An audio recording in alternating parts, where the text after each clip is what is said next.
Chronic spontaneous urticaria, CSU, also known as chronic idiopathic urticaria, CIU, is a systemic disease. This debilitating skin condition affects between 0.5 to 1% of the global population, with women twice as likely to be affected than men.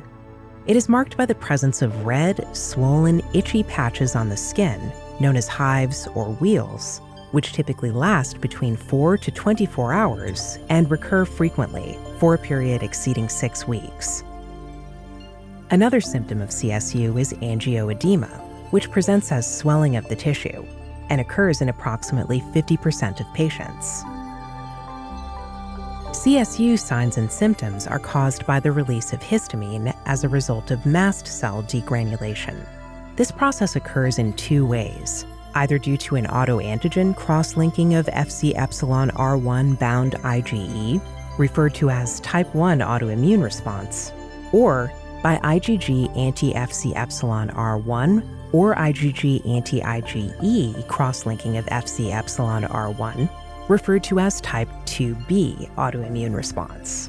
In both autoimmune responses, there is a cascade of reactions in the cell, including Bruton's tyrosine kinase, BTK, activation, consequently leading to histamine release. The central role of the Fc-epsilon-R1 pathway and IgE in CSU make them a promising therapeutic target. Omalizumab is an anti-IgE antibody and is currently the only anti-IgE biologic approved for the treatment of CSU. Novartis is committed to further investigating targeted treatments for patients with uncontrolled CSU.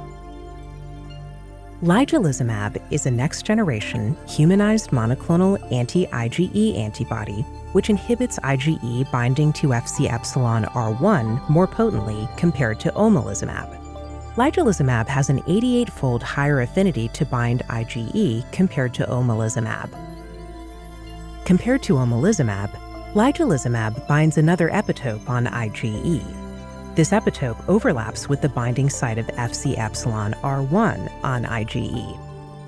Furthermore, in vitro and in vivo data shows ligelizumab reduces circulating free IgE and downregulates the activation of basophils more effectively compared to omalizumab.